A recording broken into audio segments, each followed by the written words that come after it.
দর্শক, বন্যা পরিস্থিতির আরো খবর জানাতে ফেনীতে আছেন আমাদের সহকর্মী মাসুদ সুমন। সরাসরি চলে যাচ্ছি তার কাছে। সুমন, ফেনীর এই মুহূর্তে বন্যা পরিস্থিতি কেমন দেখছেন আর ত্রাণ কার্যক্রম কেমন চলছে? আমি যদি বলি, আমি সারাদিন ফেনীর বেশ কয়েকটি উপজেলা ঘুরেছি, বিশেষ করে সোনাগাজী, পরশুরাম, এই সব এলাকা ঘুরে দেখেছি। আমি এই মুহূর্তে ফেনী সদরে আছি।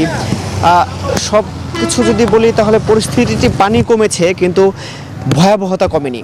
স্মরণকালের সবচেয়ে মানবিক যে বিপর্যয় ঘটেছে এই ফেনীবাসীর মাঝে, বিপর্যয়ে পড়ছেন তারা, সেটি কিন্তু আরও প্রকট রূপ ধারণ করছে। আমরা যেমনটি দেখেছি, বিশেষ করে সোনাগাজীতে আমরা দেখেছি যে সেখানে পানি কিছুটা কমতে শুরু করলেও এখনও কিন্তু বানবাসী মানুষজন নিরাপদ আশ্রয়ের দিকে খুঁজছেন, তারা বাড়িঘর থেকে আসছেন।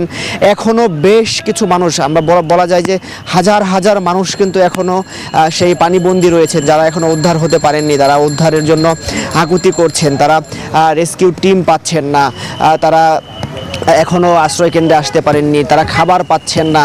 তারা, আমরা যেমনটি দেখেছি যে একটু শুকনো খাবারের জন্য হাহাকার করছে সেখানকার মানুষজন। বলছেন যে বেসরকারিভাবে কিছু স্বেচ্ছাসেবক টিম বা দলে দলে ভাগ হয়ে কিছু খাবার তারা দিচ্ছে, কিন্তু সরকারিভাবে তেমন সহযোগিতা তারা পাচ্ছেন না। পাশাপাশি আমি যদি আশ্রয় কেন্দ্রগুলোর কথা বলি, আমরা বেশ কয়েকটি আশ্রয় কেন্দ্র ঘুরে দেখেছি।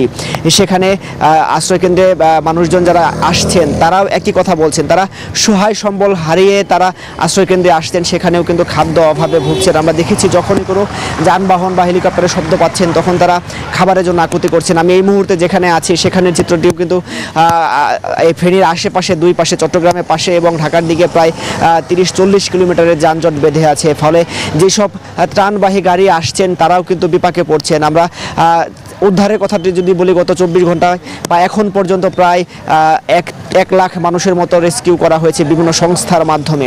সব মিলিয়ে ফেনীর চিত্রটি এখনও স্বাভাবিক পর্যায়ে ফেরেনি। যত পানি কমছে তত ভয়াবহ রূপটি ফিরে আসছে। এই ছিল ফেনীর সর্বশেষ আমার কাছে। ফেনী থেকে বন্যা পরিস্থিতির খবর জানাচ্ছিলেন সহকর্মী Suman. Treat chocolate, treat moment, sweet moment.